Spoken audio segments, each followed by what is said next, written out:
We weren't supposed to be out there. Not because it was illegal or fenced off or some "the government doesn't want you here" type of thing.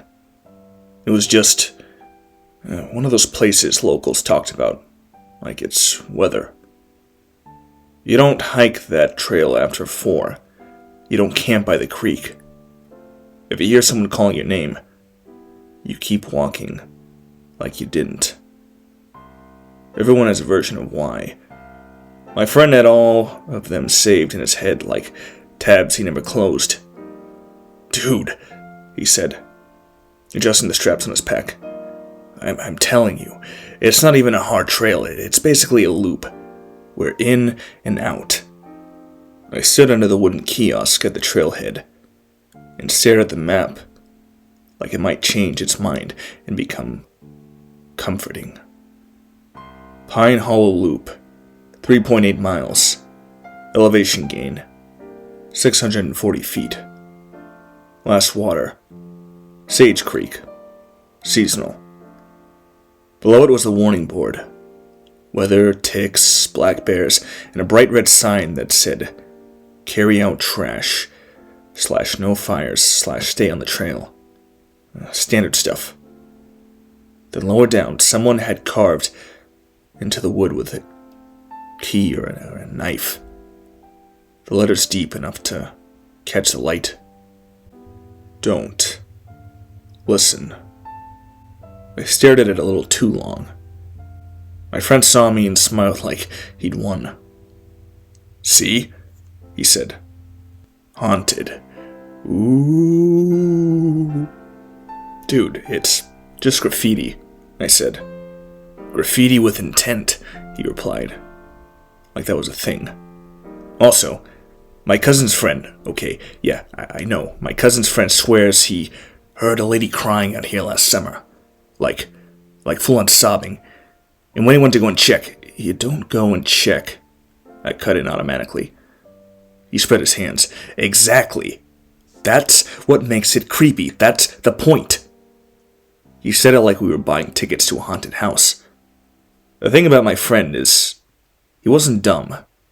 He got A's without trying. He was good at sports. He had common sense. Most of the time. But he had this itch. Like he needed to prove scary stories were fake by walking straight into them. "So, you told your mom you were at my house?" I asked. He rolled his eyes. "Yeah, and I told my dad we were getting fresh air. Relax." "Fresh air?" I repeated, dry. "Fresh air with Lore," he said, grinning. I started down the trail before I could argue again. I followed, and the gravel lot disappeared behind the trees. At first, it was normal. Pine needles underfoot. Some through branches. A couple squirrels doing their usual "I'm going to throw an acorn at you" routine. The trail was well worn. Wide enough for 2 people if you don't mind brushing shoulders. We talked like we always talk when we were trying to make time pass. School. A teacher we both hated. How his older brother was probably going to flunk at a community college because he spent more time benching than actually studying. He kept tapping the side pocket of his pack like he was checking something. Eventually I realized it was his phone. "No service," I said, because I could see him trying to pretend he didn't care. He made a face. "My dad's going to say this is nature healing my screen addiction." "Your dad texts you 8 times a day, dude," I said. "That, my friend, is love," he said. And then, like a magnet, the conversation swung back to the place. "You ever notice," he said, "how every town has a don't go into the woods type of spot?" "Yeah," I said, "because people get lost in woods." "Nah, like a specific spot," he insisted. "Like, there's always a bridge or a creek or a trail that everyone agrees is weird." "Maybe because people like making stuff up," I said. He walked backwards for a couple steps, hands spread like he was presenting a case. "Okay, but answer this. Why do some people hear voices? Like the same thing, crying, someone yelling your name, a baby, it's always the same thing. Because brains are stupid, I said. We hear patterns. It's like how you see faces in clouds. He snapped his fingers. Exactly. Faces. What? He nodded towards the trees. That's what people say they see out here, man. Faces, like in the bark, in the leaves. Like someone is standing behind a tree. But when you focus, it's just wood. A chill ran down my spine that had nothing to do with temperature. Cool, I said, because I didn't have a better word. He laughed. Dude, you're fine. You're literally armed. I looked down at what he meant. A little folding knife clipped to my pocket. It was a cheap one my uncle gave me with a gas station logo on it. Great for opening boxes. Not much else. Yeah, I said. Terrifying. We kept walking. About a mile in, we passed a small wooden post with a metal tag nailed to it. PHL 1-1.0. My friend slapped it like it was a checkpoint. 1 mile, he said. See? Easy.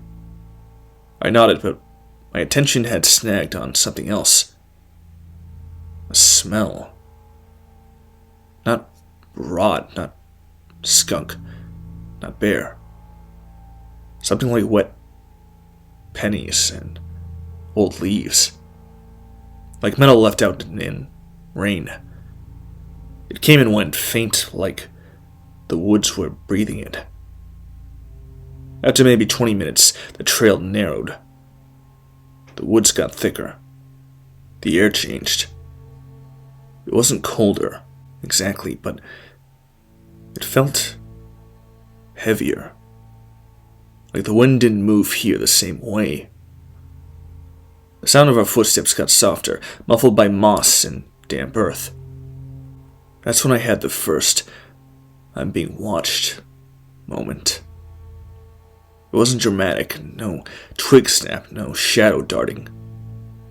Just a feeling, like someone had leaned closer behind you in a line, and you could sense the space changing. I glanced back. Nothing. Just the path curving away, empty and green. You good? My friend asked, without looking back. Like he could tell I'd slowed. Yeah, I lied. Thought I saw. Never mind. He smirked. Face in the trees? Shut up. He chuckled, pleased with himself, and we kept going. Another 10 minutes in, I saw it again. Not a full person. Not a clear shape. A face. What my brain insisted was a face, pale and flat between two trunks off to the left. Half hidden by fern fronds. Just enough contrast to look wrong. Like skin where there shouldn't be skin. I stopped walking without meaning to. My friend took a few steps before noticing, then turned. What? I stared. The face didn't move. It didn't blink. It just was. My throat tightened. Do you see that? He squinted in the direction I was looking. See what? Right there, I said, pointing. He leaned slightly and shrugged. Bro, that's a light patch of bark. That's not bark, I said, and I hated how small my voice sounded. He walked closer to the spot like he was approaching a museum exhibit. It's literally bark. As he got within 10 feet, the face disappeared. Not like it ran, but like it stopped being a face the moment the angle changed. It became just trees and shadow. He turned back to me with the same grin. Faces and clouds, remember? My heart was still pounding. Oh, okay, yeah, sure. He didn't let it go. You're spooking yourself. Whatever, I said, and forced my feet to move again. We reached a clearing maybe 5 minutes later. It wasn't a big open field or anything, just a spot where the trees pulled back and the sun had space to hit the ground.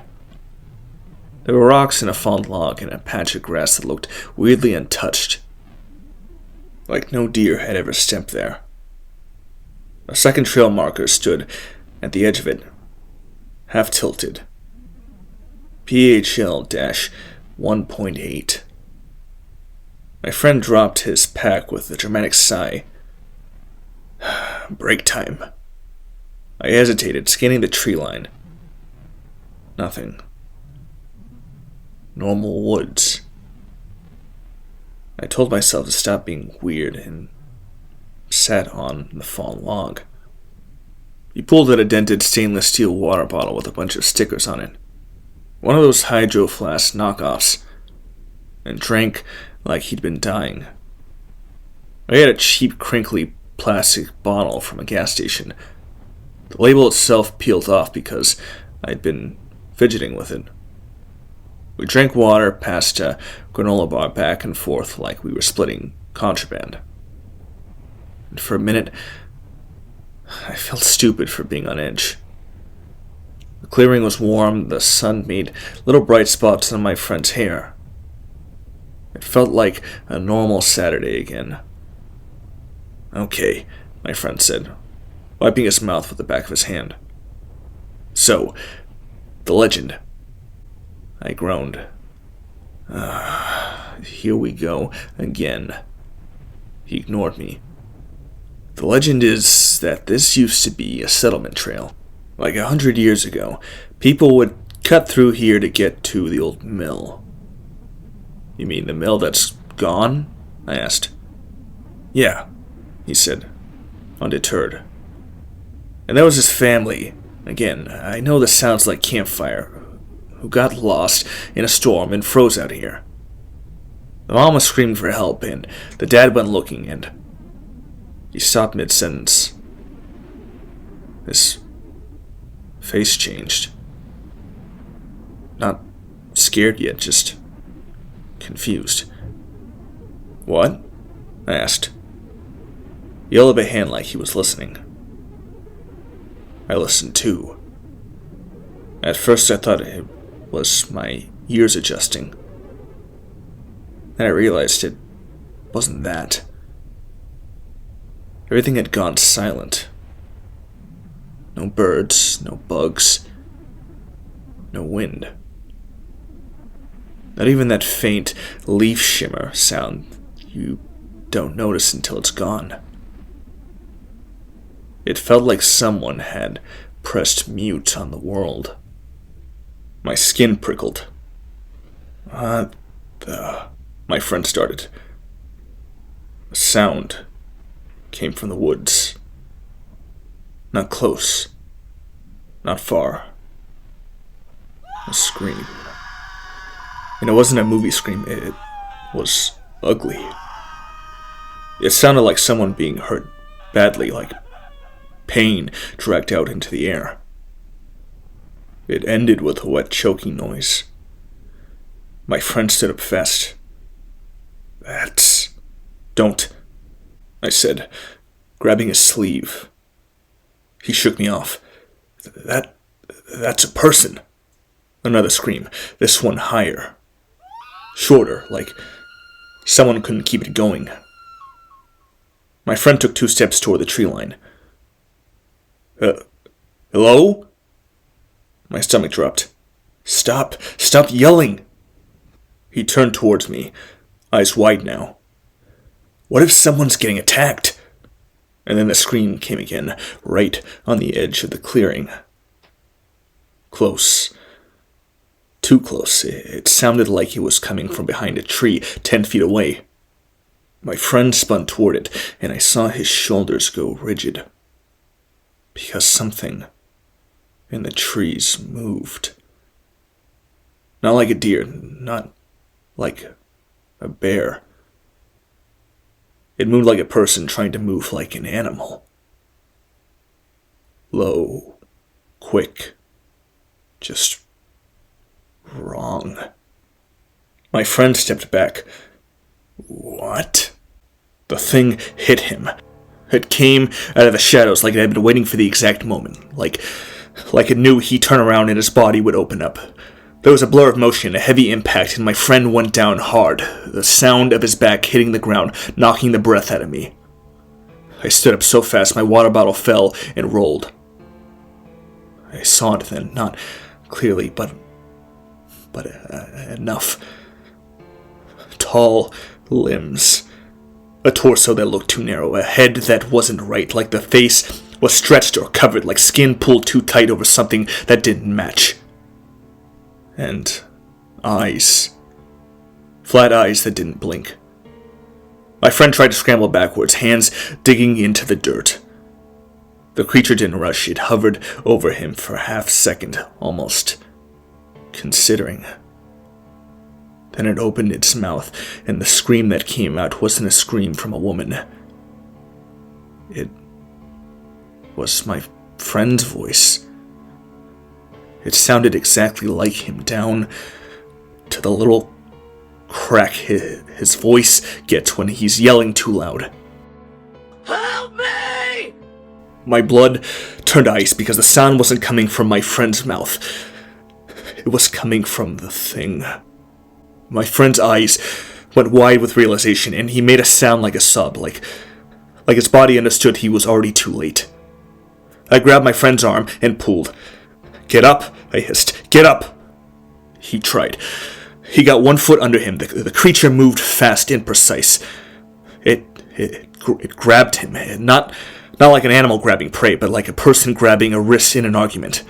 It yanked him back so hard, his head snapped and his teeth clacked. He screamed for real this time, a high, raw sound, and his nails tore through the dirt as he tried to hold on. I lunged forward without thinking and swung my pocket knife. I didn't even aim well. I just stabbed at whatever I could reach. I hit something. The blade sank in with a wet resistance and then slid out. The creature turned its head toward me, not angry, curious, like it hadn't expected me to do that, and then it moved. It didn't swipe at my knife hand. It went for me. It hit my chest like a tackle, hard enough to knock me backward. I felt the air blast out of me. My shoulder slammed into the log. Pain exploded down my side. Before I could get up, something sharp dragged across my arm. 3 lines of fire ripping from elbow to wrist. I yelled, and the sound came out thin because I couldn't breathe right. The creature was on me for half a second, and then off again, already back to my friend. Like I wasn't the meal, just the obstacle. My friend was screaming, flailing, trying to kick it away, and the creature, it did something I still can't replay without shaking. It leaned close to him, face inches from his hand, and it whispered in his voice. A normal voice, casual, almost annoyed. Stop. My friend froze for a split second because his brain tried to obey his own voice. That hesitation was all it needed. It jerked him sideways into the tree line with a strength that didn't match its thin body. He grabbed at a sapling and snapped it. He grabbed at a rock and missed. Then he was gone. Into the trees like someone dragged him underwater. The woods swallowed him. The clearing was empty except for me. Panting, blood running down my arm, and the rolled water bottle glinting in the sun like it didn't understand anything had changed. I listened. No footsteps, no struggle. Then, from deeper in the trees, I heard it again. My friend's voice. Not screaming now. Calling my name. Soft. Friendly.